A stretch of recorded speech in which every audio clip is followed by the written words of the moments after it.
kelas 11 MIA 1 dan MIA 2. Apa kabar kalian hari ini? Harapan saya kalian dalam keadaan yang sehat dan tetap semangat dalam melakukan pembelajaran hari ini. Oke, kita akan masuk kembali pembelajaran bahasa Indonesia. Nah, sebelum melakukan aktivitas, sebaiknya Ibu ingatkan sebaiknya kita tetap berdoa di rumah agar aktivitas kita dapat berjalan dengan baik. Oke, kita akan lanjutkan pembelajaran kita. Hari ini kita sudah masuk kepada materi baru. Nah, kalau pada pertemuan sebelumnya kita mengadakan ulangan harian sekaligus penyelesaian materi mengenai proposal.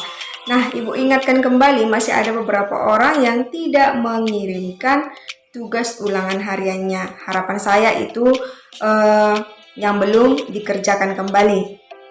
Oke, pada hari ini kita akan masuk pembelajaran kita mengenai menyusun karya ilmiah. Tidak jauh berbeda dengan materi yang sudah saya jelaskan di bagian proposal, ini berkaitan. Nah, jadi tujuan pembelajaran kita pada hari ini, setelah mempelajari materinya, kalian diharapkan mampu mengidentifikasi tujuan, informasi, dan esensi karya ilmiah yang dibaca. Oke, untuk itu silakan simak video pembelajarannya.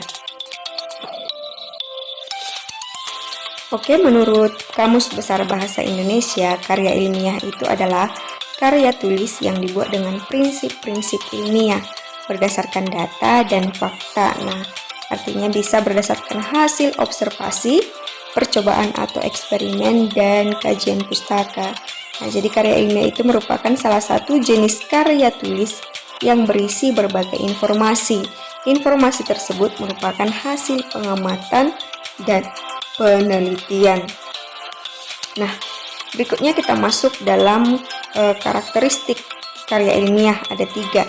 Yang pertama, karya ilmiah merupakan hasil kajian literatur atau laporan pengamatan dan penelitian. Yang kedua, karya ilmiah menampilkan pemahaman penulis terhadap permasalahan yang dibahas. Yang ketiga, karya ilmiah menampilkan kemampuan meramu berbagai informasi ke dalam sebuah karya tulis yang utuh. Nah, itu dia karakteristik karya ilmiah. Kita masuk dalam ciri-ciri karya ilmiah. Ciri-ciri karya ilmiah itu harus logis. Nah, artinya logis itu segala keterangan dapat diterima oleh akal pikiran. Nah, jadi masuk akal artinya logis. Lalu yang kedua adalah sistematis. Nah, sistematis artinya urutan yang berkesinambungan. Jadi bab 1, bab 2, bab 3 harus berkesinambungan atau antara paragraf juga harus berkesinambungan. Yang ketiga adalah objektif. Nah, objektif artinya keterangan yang disajikan apa adanya. Kemudian yang keempat, tuntas. Nah, bersifat tuntas artinya harus dikupas terperinci dan lengkap. Nah, jadi tidak tanggung informasi yang disampaikan di dalam sebuah karya ilmiah itu. Nah, berikutnya yang kelima adalah kebenarannya dapat diuji. Lalu artinya itu berarti harus berdasarkan fakta kalau bisa diuji. Lalu yang keenam, berlaku secara umum.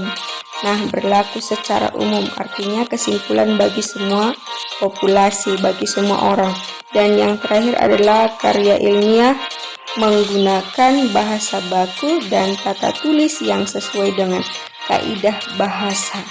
Nah, itu dia harus menggunakan bahasa baku dan tata tulis sesuai dengan kaidah bahasa.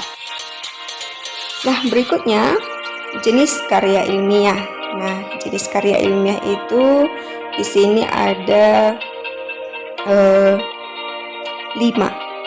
Ada disebut dengan artikel, skripsi, tesis, disertasi, dan makalah.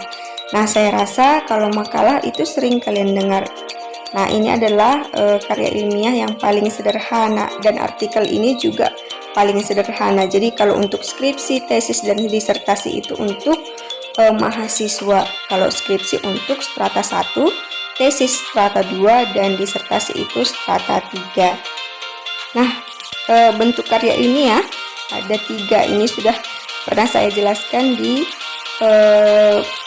materi proposal. Ada bentuk populer, bentuk semi formal, dan bentuk formal. Nah, struktur karya ilmiah bentuk populer, kita ulang kembali.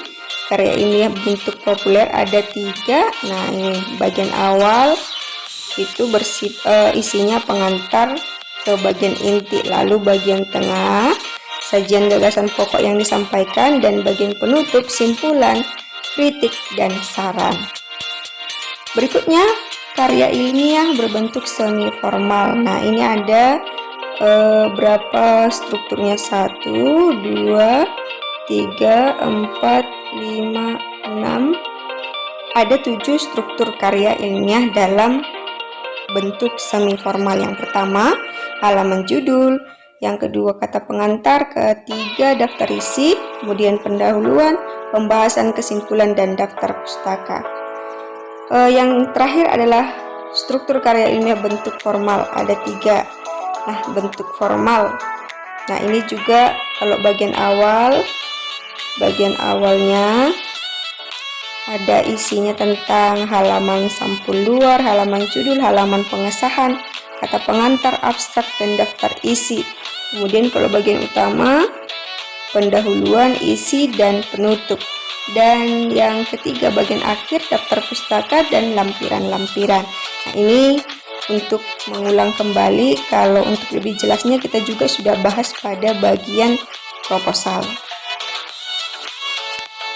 Oke anak-anak, demikianlah pembelajaran kita pada hari ini. Semoga bermanfaat.